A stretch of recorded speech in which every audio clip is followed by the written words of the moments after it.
बिस्मिल्लाहिर्रहमानिर्रहीम। अस्सलाम वालेकुम नाज़रीन। बच्चा बगल में ढंढोरा शहर में।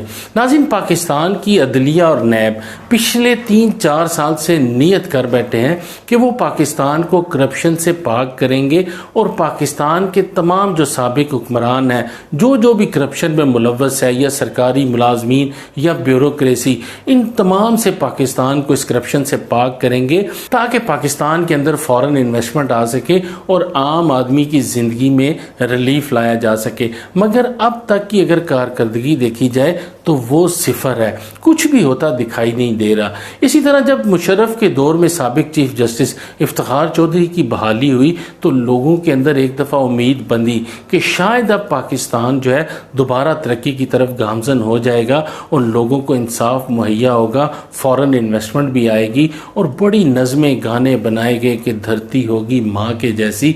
मगर जैसे ही बहाली हुई तो परफॉर्मेंस बिल्कुल ज़ीरो।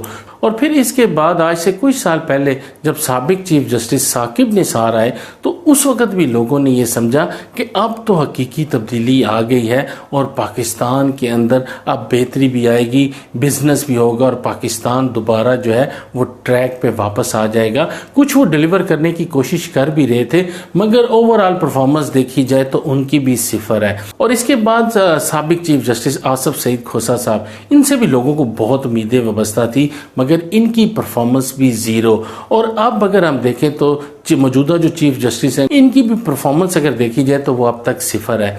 इस तरह नैब के चेयरमैन जस्टिस जावेद इकबाल साहब, वो भी पाकिस्तान को ठीक करना चाहते हैं, मगर अब तक अगर नैब की भी परफॉर्मेंस देखी जाए तो वो सिफर है। यानी कोई भी ऐसा देख लें कि किसी को कभी ब्यूरोक्रेट को उठाते हैं, कभी सियासतदानों को उठाते हैं, मगर कोई भी आगे कारकर्दगी को परफॉर्मेंस नज़र नहीं आ रही। इसकी वजह क्या है? ये ठीक करने चले हैं पूरे पाकिस्तान को, 22 करोड़ लोगों के मुल्क को। इतना आसान नहीं होगा। आपने अगर ठीक करना है, अगर आपने वाकई नियत की कर ली है पाकिस्तान को ठीक करने की, तो आप खुदा के लिए अपने अपने इदारों को ठीक करें। आप छोड़ दें 22 करोड़ को, आप छोड़ दें हुक्मरानों को, ब्यूरोक्रेट्स को, सरकारी मुलाजमीन को। आप दोनों यानी अदलिया और नैब, सिर्फ अगर आप अपने अपने इदारों को ठीक कर लें तो आप यकीन जानिए कि पाकिस्तान के हालात बेहतर हो जाएंगे। यहाँ पर इन्वेस्टमेंट भी आएगी और आम आदमी की ज़िंदगी में रिलीफ भी आएगा और पाकिस्तान की रेटिंग भी बेहतर होगी। इतना कोई मुश्किल काम नहीं है, सिर्फ हौसला करने की ज़रूरत है। थोड़ी सी हिम्मत कीजिए। अदलिया जो है, चीफ जस्टिस साहब, सिर्फ अपनी जो आपके जजेस हैं और जितना आपका जो अदालती अमला है, आप इन लोगों के सारी जांच पड़ताल करें, इनके एसेट्स चेक करें कि जब ये अपॉइंट हुए थे तो इनके पास कौन कौन से एसेट्स मौजूद थे और आज इनके पास कहाँ कहाँ पर प्रॉपर्टीज़ और पैसा मौजूद है। ये सारा चेक कर लें, आपके सामने चीज़ें आना शुरू हो जाएंगी। और जिस दिन आपने अपना इदारा ठीक कर लिया, यकीन जानिए पाकिस्तान ठीक हो जाएगा। और इसी तरह जस्टिस जावेद इकबाल साहब, आप भी छोड़ें हुक्मरानों को और दीगर लोगों को। आप सबसे पहले अपने इदारे में से करप्शन ख़त्म करें। पाकिस्तान में सबसे ज़्यादा करप्शन तो इन 2 इदारों में पाई जाती है। जिस दिन आप डिलीवर करेंगे, ऑटोमेटिकली पाकिस्तान का सिस्टम ठीक हो जाएगा। और आपके लिए भी बड़ा आसान है, आपका तो इदारा बनाया ही मुशर्रफ के दौर में गया है, इतने ज़्यादा साल नहीं हुए। आप अपने तमाम मुलाजमीन के भी एसेट्स जो है चेक कर लें कि जब अपॉइंट हुए थे इनके पास क्या क्या मौजूद था। और ये बहुत आसान है, इनकी जितनी भी प्रॉपर्टीज़ हैं, जो बैंक बैलेंस इन्होंने अपनी सैलरी के हिसाब से आप इनका चेक कर लें और अगर इनके पास मौजूद है तो उसको जब्त करें, इनको सजाएं दें। बहुत सारे लोग, पढ़े लिखे लोग पाकिस्तान में बेरोज़गार बैठे हैं, उनको मौका दें। और जब आप इन लोगों को निकालेंगे, नए लोगों को भर्ती करेंगे तो उनके सामने एग्जाम्पल सेट्स होंगे और वो बिल्कुल करप्शन नहीं करेंगे। शायद जिस दिन आप दोनों ठीक हो गए, पाकिस्तान जो है वो ठीक हो जाएगा। और वैसे भी आप अब तक देखें तो आप इन हुक्मरानों का क्या बिगाड़ सके हैं? आपके अपना अमला ही जो है अंदर से बातें भी लीक कर देता है और ले देकर मामले को रफा दफा कर दिया जाता है। और इसके अलावा केस को इतना कमज़ोर बनाया जाता है कि इनको सज़ा ही नहीं हो पाती। तो आप सबसे पहले अपने इदारों को ठीक करें। मेरी राय के मुताबिक शायद आप इससे इत्तफाक ना करें, लेकिन अगर नैब और अदलिया वाकई लोगों को रिलीफ देना चाहती है तो इन बड़े हुक्मरानों का पीछा छोड़ दें। ये पाकिस्तान की 5, 10, 15 जमातें हैं, उनके हुक्मरान जो हैं या उनके जो फैमिलीज़ हैं, इनकी करप्शन, इनको अगर आप नहीं पकड़ पा रहे तो छोड़ दें। आप करप्शन और एहतसाब का अमल जो है वो निचली सतह पर लाएं, क्योंकि आम आदमी जो है वो इन नीचे वालों की करप्शन की वजह से ज़्यादा अफेक्ट हो रहा है। इन बड़ों ने जो करप्शन करनी थी इन्होंने अर्ली 90s में कर ली।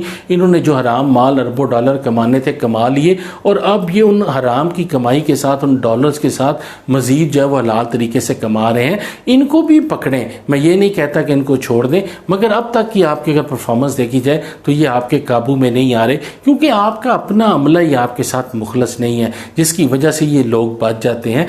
आप नीचे से एहतसाब शुरू करें, और इससे नीचे से जब आप ऊपर की तरफ आएंगे तो ऑटोमेटिकली सब चीज़ें ठीक होना शुरू हो जाएंगी।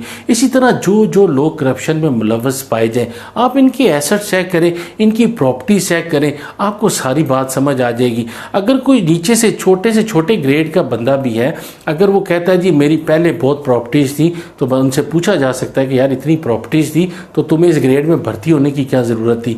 इनकी करप्शन बड़ी आसानी से चेक की जा सकती है।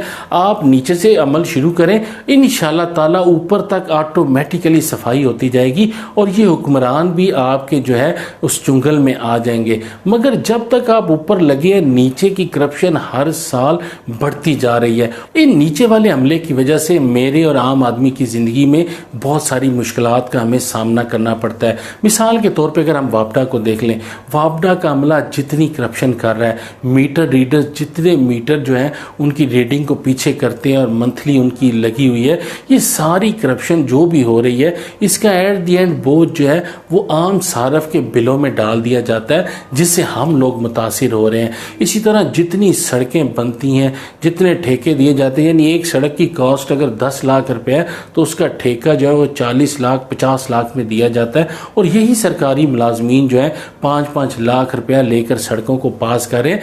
ये भी हमारे टैक्सेस का पैसा है, इनको पकड़ें, क्योंकि हम इनको सैलरीज भी दे रहे हैं, पेंशन्स भी दे रहे हैं, इतनी सहूलियात देने के बाद इनकी वजह से। और इसी तरह जितनी हमारी प्राइस कंट्रोल कमेटियां हैं, ये आते हैं दुकानदारों के साथ, सब्ज़ी वालों के साथ, होटलों वालों के साथ अपनी मंथली सेट करते हैं, और उसके बाद सब्ज़ी वाला जो है या परचून वाला है वो लिस्ट जो रेट जो ओरिजिनल रेट है उससे महंगी चीज़ें बेचता है, क्योंकि उसे किसी का डर नहीं रहता। इसकी वजह से आम आदमी जो है वो बहुत ज़्यादा अफेक्ट हो रहा है। इसके ऊपर अगर आप ज़्यादा तवज्जो दें तो पाकिस्तान में जल्दी एहतसाब के अमल को पाया तकमील तक पहुँचाया जा सकता है, और आम आदमी की ज़िंदगी में इंशाल्लाह ज़रूर रिलीफ आएगा। इसके साथ साथ आप इन हुक्मरानों के खिलाफ भी कार्रवाई जारी रखें, मगर सबसे पहले आप दोनों अपने अपने इदारों को ठीक कर लें, इंशाल्लाह पाकिस्तान बेहतर हो जाएगा। नाज़रीन, अगर आपको हमारी ये वीडियो पसंद आई हो तो इसको लाइक शेयर ज़रूर कीजिएगा, और मेरे यूट्यूब चैनल चलो अब वेकअप हो जाए टीवी को सब्सक्राइब करें, बेल आइकन को दबाएं, और मेरे फेसबुक पेज चलो अब वेकअप हो जाए को भी लाइक कीजिए। इसके साथ ही अपने मेज़बान जुल्फ़कार हैदर मलिक को इजाज़त दीजिए। शुक्रिया, अल्लाह हाफिज़।